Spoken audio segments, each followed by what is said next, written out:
আশা করি দেখতে পারতেছেন। আচ্ছা, আশা করি দেখা যাচ্ছে। তো আজকের যে টপিক গুলো আমরা একটু দেখি, ক্লাস নাম্বার 1। আচ্ছা, তো আজকে এই ফরেক্স বেসিক্স এর একদম যেহেতু আমরা শুরু করতেছি ডে 1 থেকে, তো ফরেক্স বেসিক এর কি কি টপিক আজকে আমরা দেখবো, ঠিক আছে? আজকে হচ্ছে আমরা এই 6টা টপিক নিয়ে আলোচনা করবো। এই 6টা জিনিস কি সেগুলো হচ্ছে দেখবো। যেমন প্রথমে আছে ফরেক্স বেসিক্স। বেসিকের মধ্যে কি কি আছে? What is forex before you start, forex শুরু করার আগে আপনার কি কি জানতে হবে, প্র্যাকটিস ডেমো অ্যাকাউন্ট কেন প্রয়োজন, ফরেক্স চার্ট কি, বেস এবং কট কারেন্সিস কি, বুলস এন্ড বিয়ার্স কি, ঠিক আছে? আচ্ছা, এই হচ্ছে এই 6টা টপিক আমরা আজকে আলোচনা করবো। তো যাই হোক, তো প্রথমে যেটা আছে হোয়াট ইজ ফরেক্স, ঠিক আছে? আমরা একটু ফুল স্ক্রিন করি। তো হোয়াট ইজ ফরেক্স, ফরেক্স জিনিসটা কি? যদি আমি এক কথায় বলি, এত না পেঁচাই, আমরা মোটামুটি এখানে অনেকেই জানি ফরেক্স বিষয়টা কি বা অনেকে জানি না। তো আমি যদি এক কথায় বলতে যাই, ফরেক্স হচ্ছে, ফরেক্স জিনিস হচ্ছে ফরেন এক্সচেঞ্জ, যেটাকে বলে বৈদেশিক মুদ্রা লেনদেন, ঠিক আছে? বা বৈদেশিক মুদ্রা কেনা বেচাকে হচ্ছে ফরেক্স বলা হয়। যেমন ফরেন এক্সচেঞ্জ, এই ফুল নাম থেকে ফরেক্স কথাটা আসছে, ঠিক আছে? যদি আমি এটাকে ফরেক্স নিয়ে যদি আপনাকে কিছু ধারণা দিই, সেটা হচ্ছে, এটা হচ্ছে বিশ্বের সবচেয়ে বড় আর্থিক বাজার, ঠিক আছে? এখানে বিভিন্ন দেশের মুদ্রা কেনা বেচা হয়। বিভিন্ন দেশের মুদ্রা বলতে কি, যেমন আপনাকে কিছু ধারণা দিই এখানে। এই যে এমন, এটাকে বলে কারেন্সিস, ঠিক আছে? যেমন ইউএসডি সিএডি, ইউরো ইউএসডি, ঠিক আছে? যেমন আমি বাংলাদেশি ধরেন 117 টাকা দিয়ে $1 হচ্ছে আমি ব্যাংকে গেলে কিনতে পারবো, ঠিক আছে? যেমন আমি বাংলাদেশি টাকা দিয়ে $1 কিনতেছি, বৈদেশিক মুদ্রা লেনদেন হইতেছে, কেনা বেচা হইতেছে, এটাই হচ্ছে ফরেক্স। আচ্ছা, এর যদি আরেকটু বেসিক ধারণা দিই, তো দেখেন এখানে বিভিন্ন ধরনের নাম আছে। এখানে যেমন জিবিপি, ইউএসডি, যেমন এটা কি great British pound versus US dollar. তারপর হচ্ছে ইউএসডি বিডিটি, যেমন ইউএস ডলার ভার্সেস বাংলাদেশি টাকা। তো এমন কারেন্সিস থাকে ফরেক্সে, আমরা এমন কারেন্সিস লক্ষ্য করতে পারবো। আচ্ছা, এটা একটা জিনিস, মানে কারেন্সির উপরে আপনার ট্রেড করতে হবে, ঠিক আছে? এটা হচ্ছে ফরেক্স। আচ্ছা, তো এই মার্কেটে যদি কথা বলি, ফরেক্স মার্কেট কতদিন খোলা থাকে বা কিভাবে সপ্তাহে কয়দিন আমরা ট্রেড করতে পারবো বা এখানে আমরা মার্কেট অ্যানালিসিস করতে পারবো, তো সপ্তাহে হচ্ছে মানে 5 দিন খোলা থাকে, শনি রবি হচ্ছে অফ থাকে মার্কেট, এবং সপ্তাহে 5 দিন 24 ঘন্টায় হচ্ছে মার্কেট ওপেন পাবে, ঠিক আছে? তো এখানে মানুষ লাভ বা লস করে কিভাবে বা প্রফিটটা আসে কেমনে, দেখেন এখানে আপনারা একটা চার্ট দেখতে পারতেছেন, ঠিক আছে? এই যে চার্ট, এখানে যে কিছু মুভমেন্ট দেখতে পারতেছেন, এখানে মার্কেট দেখতে পাচ্ছেন, এখানে নিচে নামতেছে উপরে উঠতেছে, নিচে নামতেছে উপরে উঠতেছে। এই যে মুভমেন্ট গুলা, ঠিক আছে, এই মুভমেন্ট গুলোর মাধ্যমে একজন ট্রেডারের লাভ বা লস নির্ধারিত হয়ে থাকে, বা এই মুভমেন্ট গুলাতেই হচ্ছে আপনি আপনার প্রফিটটা বের করতে পারবেন, ঠিক আছে? এই উঠা নামার মাধ্যমে হচ্ছে আপনি আপনার এই বিজনেসটা কন্টিনিউ করতে পারবেন। আচ্ছা, তো এই যে উঠানামা, অনেকে বলেন যে এটা কেন উঠতেছে কেন নামতেছে, ঠিক আছে?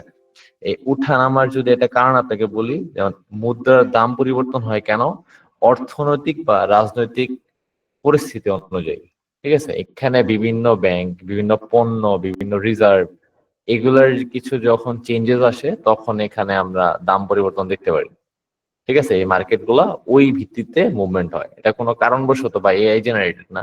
এগুলো হচ্ছে central bank, reserve, world bank, এগুলার কারণে যখন এখানে ওইখানে মুদ্রার চেঞ্জেস আসে, পণ্যের দাম বেশি বাড়ে, কমে বা বাড়ে, তখন হচ্ছে এখানে চেঞ্জেস গুলো আসে। আচ্ছা, তো এখানে একটা কথা বলি, এখানে যেমন আপনার অধিক লাভও আছে, অধিক লস হওয়ারও চান্স আছে। এই ঝুঁকির কথাটা আপনার সবসময় ভাবতে হবে, ঠিক আছে? যেহেতু ফরেক্স মার্কেটে আসছেন, অবশ্যই জানেন যে এখানে অনেক অনেক উঁচু অঙ্কের টাকা কামানো সম্ভব, ঠিক আছে? এটা হয়তো বা সবারই এমন ধারণা আছে, বাট আপনি যেই রিস্ক নিয়ে লাভের কথাটা ভাবতেছেন বা যেই অ্যামাউন্টটা আপনি লাভ করার কথা ভাবতেছেন, সেই অ্যামাউন্টটা আপনার লস হইতে পারে, সেই কথাটা আপনার মাথায় রাখতে হবে, ঠিক আছে? আচ্ছা, তো ট্রেড সাধারণত আমরা কিভাবে করি বা কোন অ্যাপস প্রয়োজন বা কি কোন প্ল্যাটফর্ম প্রয়োজন, এগুলো নিয়ে যদি কথা বলি, যে এই যে মার্কেটটা, এটা তো সবাই জানেনই যে আপনার অবশ্যই ইন্টারনেট সংযোগ থাকতে হবে, অনলাইনে ট্রেড করি আমরা। এটার জন্য আপনার কোনো স্টল বা কোনো জায়গায় যা, যেমন ঢাকা স্টক এক্সচেঞ্জ এমন কিছু যায় আপনার ট্রেড করতে হবে না, আপনি ঘরে বসে ফোনে ফোনে অনলাইনে ট্রেড করতে পারবেন। আচ্ছা, এখন যদি বলি কোন প্ল্যাটফর্ম প্রয়োজন হবে বা কোন অ্যাপস প্রয়োজন হবে, অবশ্যই ট্রেড করতে হলে আপনার একটা প্ল্যাটফর্ম প্রয়োজন হবে। সেই প্ল্যাটফর্মটার নাম হচ্ছে মেটা ট্রেডার 5। ঠিক আছে, এই যে এমন একটা, আপনাকে দেখায় আমি, এমন একটা অ্যাপ, এটা হচ্ছে ফোনেও আছে, পিসি ল্যাপটপ সবকিছু, ম্যাকবুকেও পাবেন। মেটা ট্রেডার 5 এটার ভিতরে ঢুকে আপনার অবশ্যই, যে এখানে আমাদের সম্মানিত স্যার আপনাকে বলছে একটা অ্যাকাউন্ট রাখতে হবে। তো ওই অ্যাকাউন্টটা হচ্ছে আপনি এখানে কানেক্ট করবেন, এই অ্যাপের মাঝখানে কানেক্ট করে হচ্ছে আপনার ট্রেড করতে হবে। এখন এই যে কানেক্টের বিষয়টা, কিভাবে অ্যাকাউন্ট করবেন, কিভাবে ট্রেড করবেন, এই যে এটা হচ্ছে একটা ইন্টারফেস। হ্যাঁ, এটা মূলত একটা ইন্টারফেস, এটা হচ্ছে আমার একটা ডেমো অ্যাকাউন্ট করা। তো এটা হচ্ছে মূলত ইন্টারফেস অ্যাপের। আপনি যখন ফোনে ঢুকবেন আপনি এমনই একটা ইন্টারফেস পাবেন। আচ্ছা, তো এই ইন্টারফেস নিয়েও আমরা হচ্ছে কিভাবে কোন বাটনের কি কাজ, কোন অপশনের কি কাজ, কিভাবে কি করতে হবে আমরা এ টু জেড দেখাবো, বাট আপাতত একটা ইন্টারফেসটা একটা ধারণা রাখেন। ঠিক আছে, এটা যেহেতু পিসি, আমরা ফোনেরটাও দেখাবো। তো যাই হোক, তো এটা হচ্ছে একটা বিষয় গেল, যে আমরা প্ল্যাটফর্ম যেটা বললাম যে মেটা ট্রেডার 5 প্রয়োজন হবে। আর যেহেতু উনি অ্যাকাউন্টের কথা বলছে, অ্যাকাউন্টটা কিভাবে খুলবেন, কিভাবে কানেক্ট করবেন, সেইগুলো আমরা এ টু জেড আপনাদের দেখাবো। ঠিক আছে, তো আজকে যেহেতু আমাদের এই আলোচনার মধ্যে অ্যাকাউন্ট ওপেনিং এর কিছু নাই, আমরা হচ্ছে আপাতত আলোচনা করি। তো তারপরে কি হোয়াট ইজ ফরেক্স গেল, তারপরে বিফোর স্টার্ট আপনার কি কি ধারণা রাখতে হবে, আপনাকে তো বললাম যে যখন আপনি আসল অ্যাকাউন্ট বা রিয়েল অ্যাকাউন্টে, প্রথমে তো আমরা ডেমো অ্যাকাউন্টে প্র্যাকটিস করব, মার্কেট শিখবো, অনেক কিছু পর্যবেক্ষণ করব, তারপরে তো আমরা অবশ্যই মার্কেটে আসবো, তাই না? আমি তো আর একদিনে দেখা একদিন ক্লাস করে তো আমি আমার আসল মূলধন ইনভেস্ট করে ট্রেড করতে যাবো না, কারণ এখানে লসের চান্স অনেক। ঠিক আছে, আপনি যদি প্রপারলি না শিখে ট্রেড করতে যান, অবশ্যই আপনি 100% হচ্ছে আপনি লস করবেন। ঠিক আছে, তো আপনার ট্রেড করার আগে অবশ্যই ভালো করে বুঝতে হবে প্রত্যেকটা অপশন, প্রত্যেকটা জিনিস আপনাকে ভালো করে বুঝে তারপর মার্কেট আসতে হবে। ঠিক আছে, আচ্ছা, তারপর টপিকটা কি আছে, প্র্যাকটিস ডেমো অ্যাকাউন্ট। আচ্ছা, প্র্যাকটিস ডেমো অ্যাকাউন্ট, এই প্র্যাকটিস ডেমো অ্যাকাউন্টটা বলা হয়েছে কেন? আপনার অবশ্যই আপনি আজকে বা কালকে আপনার নেক্সট ক্লাস থেকে আপনার অবশ্যই একটা অ্যাকাউন্ট রাখতে হবে। ঠিক আছে, অ্যাকাউন্টটা কেন রাখতে হবে, কারণ আমি যখন আপনাকে লাইভ চার্টে দেখাবো এই অপশন গুলো, এইভাবে চার্ট ড্র করে কিভাবে ড্র করতে হয়, কিভাবে ড্র না করতে হয়, আপনি দেখে দেখে শিখতে পারবেন না। আপনি যখন প্র্যাকটিক্যালি নিজে করবেন, হ্যাঁ, আপনার ফোনটা ওপেন করে যখন আপনি নিজে অ্যাকাউন্টটা করবেন, এভাবে ড্র করবেন, হ্যাঁ, আমি যখন আপনাকে বলবো যেভাবে এটা ট্রেন লাইন আঁকেন, আপনার ফোনে তো আপনার ফোন বা আপনার যে ডিভাইস আছে আপনাকে ড্র করতে হবে। তো অবশ্যই আপনি তো আর অ্যাকাউন্ট ছাড়া ড্র করতে পারবেন না, যেহেতু আপনাকে অ্যাকাউন্ট করতে হবে। তো আপনার নেক্সট ক্লাস থেকে যেন আমি সবার অ্যাকাউন্টটা পাই, কারণ আপনার বুঝাইতে সুবিধা হবে বা আপনাদের প্র্যাকটিক্যালি করতে সুবিধা হবে। তো যদি অনেকে এখানে আছেন, যদি অ্যাকাউন্ট করতে কোনো সমস্যা হয়, অ্যাকাউন্ট করা একদম ইজি, খুব ইজি, 2 মিনিটের একটা প্রসেস। যদি তারপরেও অ্যাকাউন্ট করতে ঝামেলা হয়, আপনি হচ্ছে কাইন্ডলি আজকে যেই গ্রুপ থেকে আপনি আজকের ক্লাস লিঙ্কটা পাইছেন, ওই অ্যাডমিনকে একটু বলবেন আপনাকে দেখাই দিতে, বা উনি আপনাকে একটা লিঙ্ক প্রোভাইড করবে অ্যাকাউন্ট করার, আপনি ওইখান থেকে অ্যাকাউন্টটা করে নেবেন। ডেমো অ্যাকাউন্ট হচ্ছে নেক্সট ক্লাস থেকে মাস্ট থাকা লাগবে সবার। ঠিক আছে, কারণ প্র্যাকটিক্যালি না করলে এই মার্কেট থেকে আসলে কোনো কিছু বুঝতে পারবেন না। আচ্ছা, তারপরের বিষয়টা কি, ফরেক্স চার্ট। আচ্ছা, এই আমরা যে অনেকে শুনছি বা দেখি যে ফরেক্স চার্টটা কি, কিভাবে আনে, এটা হচ্ছে একটা বেসিক ফরেক্স এর চার্ট। হ্যাঁ, এটা একটা ওপেন চার্ট, নেকেড চার্ট, এখানে কোনো কিছু ড্র করা নেই। আপনাকে এই চার্টটা দেখা অ্যানালাইসিস করে বুঝতে হবে যে নেক্সট মুভমেন্টটা কি হইতে পারে। আপনি প্রিভিয়াস দেখবেন, হ্যাঁ, আপনি দেখবেন প্রিভিয়াস কি হয়েছে, মার্কেটের হিস্ট্রি দেখবেন, দেখার পরে আপনাকে প্রেডিক্ট করতে হবে বা অ্যানালাইসিস করে বের করতে হবে যে মার্কেট যে এই জায়গায় এখন আছে স্থির, এখন মার্কেট মুভমেন্ট কি বুলিশ হইতে পারে নাকি মার্কেট মুভমেন্ট বেরিশ হতে পারে। আচ্ছা, বা আমি যদি সোজা কথায় বলি, মার্কেটের মানে এই মার্কেটের দাম কি এখন বাড়তে পারে নাকি মার্কেটের দাম এখন পড়ে যাবে। তো সেই হিসাবে হচ্ছে আপনার ট্রেড নিতে হবে। এখন এই অ্যানালাইসিসটা কিভাবে করবেন, এটা তো আর একদিনে করা পসিবল না, বা আপনি একদিনে বুঝবেন না।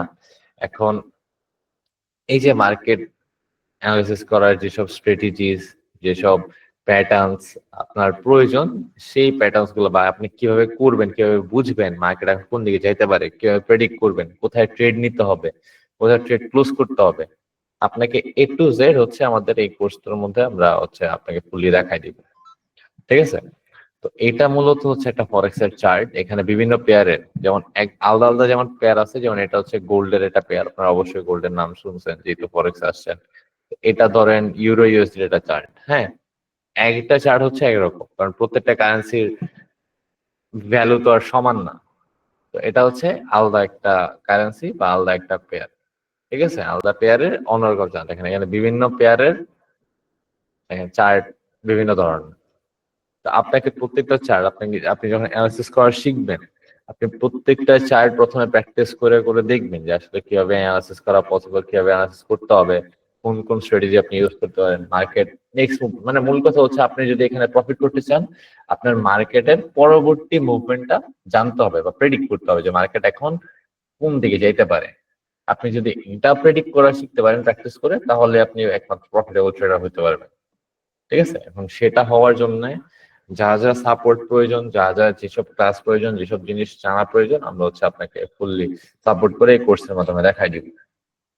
আচ্ছা, এরপরে টপিকটা কি, এটা গেল ফরেক্স এর চার্টটাই কি। ঠিক আছে, এখন হচ্ছে আপনাকে দুটা জিনিস জানতে হবে, একটা হচ্ছে বেস কারেন্সি, একটা হচ্ছে কট কারেন্সি। ঠিক আছে, এই দুইটা নাম একটু মনে রাখবেন। এখানে যা যা আছে একটু কাইন্ডলি মনে রাখার ট্রাই করবেন, বা একটু এটা যদি পারেন স্ক্রিনশট নিয়েও রাখতে পারেন। হ্যাঁ, এটা পরে আপনি নিজে নিজে প্র্যাকটিস করবেন। এই নাম মানে প্রত্যেকটা টপিক আপনার মনে আছে কিনা, বা প্রত্যেকটা টপিক কি নিয়ে কথা বলছি একটু ধারণা রাখার চেষ্টা করবেন। ঠিক আছে, এগুলা হচ্ছে নেক্সট থেকে প্রয়োজন হবে। আচ্ছা, তো এখানে কি আছে, বেস এবং কট কারেন্সিস। আচ্ছা, এখন আমরা তো কারেন্সি প্রথমে কারেন্সি জিনিসটা তো বুঝছি যে কারেন্সি হচ্ছে এই যে দুটা জোড়া থাকে দুটা কারেন্সি। ঠিক আছে, যেমন এই যে ইউরো ইউএসডি, আমি যদি এখানে ডাইরেক্ট দেখাই ইউরো ইউএসডি, তো লেখাটা বুঝতে হবে ইউআর ইউএসডি। হ্যাঁ, একটা হচ্ছে ইউরো আর একটা হচ্ছে ইউএসডি। এখানে দুইটা কারেন্সি আছে না, এই দুইটা কারেন্সি মিলা হচ্ছে একটা পেয়ার। ঠিক আছে, আমরা হচ্ছে এই ইউরো ইউএসডি পেয়ারে ট্রেড করবো, এবং এটা হচ্ছে ইউরো ইউএসডি চার্ট। এখন ফার্স্ট এরটা এবং সেকেন্ড এরটা দুইটা তো নাম দেওয়া প্রয়োজন, তাই না? তো এই ফার্স্ট এরটারে বলে হচ্ছে বেস কারেন্সি। ফার্স্ট এরটা হচ্ছে বেস কারেন্সি। ঠিক আছে, এবং আমরা এই এখানে আছে এটা হচ্ছে বেস কারেন্সি, আর এটা হচ্ছে কট কারেন্সি। এটা হচ্ছে দুই নাম্বারটার পরে কট কারেন্সি, যেটা পরে থাকবে। প্রথমে যেটা থাকবে এটা হচ্ছে বেস, আর পরে যেটা থাকবে এটা হচ্ছে কট কারেন্সি। ঠিক আছে, এটা হচ্ছে দুইটা জিনিস। একটা একটা পেয়ারের ফার্স্ট এর যেই কারেন্সিটা থাকবে এটা হচ্ছে বেস কারেন্সি, দুই নম্বরের বা পরেরটা যে থাকবে এটা হচ্ছে কট কারেন্সি। আচ্ছা, একটা জিনিস মনে রাখবেন, বেস কারেন্সির মান সবসময় 1 হয়। ঠিক আছে, বেস কারেন্সির মান সবসময় 1 হয়। তার মানে কি হইতেছে, যেহেতু ইউরো হচ্ছে বেস কারেন্সি এবং বেস কারেন্সির মান সবসময় 1, তার মানে 1 ইউরো সমান সমান, দেখেন এখানে যে প্রাইস আছে, যেমন লাস্ট লাস্ট কি ইউএসডি, এবং ইউএসডি হচ্ছে কট কারেন্সি। এখানে কি প্রাইসটা আছে 1.1551। আচ্ছা, 1.1551। আচ্ছা, এটা হচ্ছে কট। তার মানে কি হইতেছে দেখেন, আমরা একটা পেয়ার পাইছি, পেয়ারে দুইটা কারেন্সি পাইছি। প্রথমটা হচ্ছে ইউরো, দ্বিতীয়টা হচ্ছে ইউএসডি। প্রথমটারে বলে বেস কারেন্সি, দ্বিতীয়টা বলে কট কারেন্সি। আর বেস কারেন্সির মান সবসময় 1 হয়, এবং যেটা কট কারেন্সি এটার মান এখানে উল্লেখ থাকে। এটার মান মুভমেন্টেই আমরা হচ্ছে প্রফিট বা লস এখান থেকে বের করতে পারবো। ঠিক আছে, তো এই কট কারেন্সির মান 1.1551 মানে হচ্ছে 1 ইউরো সমান সমান 1.1551 ইউএসডি। ঠিক আছে, সোজা কথা আপনাকে এখানে ইউএসডি বিডি দেওয়া বোঝায়, তাহলে ইজি হবে বুঝতে। আচ্ছা, দেখেন ইউএস না BDT, USD BDT, USD USD BDT. আচ্ছা, দেখেন তাহলে আপনার বুঝতে সুবিধা হবে। ইউএসডি বিডিটির বেস কারেন্সি কি, ইউএসডি। ঠিক আছে, ইউএসডি হচ্ছে বেস কারেন্সি এবং বিডিটি হচ্ছে কট কারেন্সি। ঠিক আছে, গেল। এখন বেস কারেন্সির মান কি বলছি 1, লিখলাম 1। তার মানে কি ইউএসডি, এক ইউএসডি সমান সমান কট কারেন্সির মানটা কত আমরা দেখি এখানে, দেখেন 122.55। আমি এখানে লিখি 122.55। আমি এখানে টাকা লিখে দিই বা বিডিটি লিখে দিতে পারি, বিডিটি, বুঝতে সুবিধা হবে। এখানে 1 ইউএসডি। দেখেন, আশা করি এটাতে আপনার কনফিউশনটা দূর হয়ে যাবে। দেখেন, একটা পেয়ার ইউএসডি বেস কারেন্সির মান 1 থাকে, তার মানে কি ইউএসডি হচ্ছে, এখানে ইউএসডি মানে হচ্ছে 1 ইউএসডি ইকুয়াল টু এখানে যে মানটা আছে লাস্ট প্রাইস 122, তার মানে কি $1 সমান সমান 122.55 টাকা। ঠিক আছে, আশা করি এখন এই চার্টটা দেখা বা আপনি বেস কারেন্সি আর কট কারেন্সিটা বুঝে যাবেন যে বেস কারেন্সি সবসময় 1 হয়, তার মানে যেই কোনো পেয়ারই থাক, যে কোনো কারেন্সি থাক, এখানে যেটা ফার্স্টে থাকবে এটার মান সবসময় 1 হবে। যেমন 1 ইউরো হোক, 1 ইউএসডি হোক, তারপরে যে লাস্ট প্রাইসটা থাকবে ওইটা হচ্ছে এখানে দেওয়া থাকে, উল্লেখ থাকে। যেমন এখানে ইউএসডিবিলিটি আছে, আমরা জানি 1 ইউএসডি সমান সমান 122.55 টাকা। ঠিক আছে, তো এটা হচ্ছে বেস কারেন্সি এবং কট কারেন্সি। আচ্ছা, এই টপিকটা গেল। এরপরের টপিকটা কি দেখেন, বুলস এন্ড বেয়ার্স। আমরা এখানে যারা আছি ম্যাক্সিমাম লোক যারা আমরা অনেক সময় ইন্টারনেট ট্রেডিং বিষয়ে কিছু দেখি, তো অনেকে বলে, অনেক ইনফ্লুয়েন্সাররা বলে যে bullish market, bearish market, bullish movement, bearish movement, bulls and bears. তো অনেক আমরা অনেক কিছু দেখি বা নেটে অনেক ইনফ্লুয়েন্সার এসব ওয়ার্ড বেশি ইউজ করে। তো এই বুলিশ এবং বিয়ারিশটা কি? তো পুলিশ এবং বিয়ারিশটা আপনাকে যেমন বললাম যে মার্কেট হচ্ছে উঠানামার মধ্যে আমরা হচ্ছে আমাদের প্রফিট বা লস গুলা নির্ধারণ করতে পারি। ঠিক আছে, কারণ আমি আগে ফার্স্টে এটা একটা ড্র করি।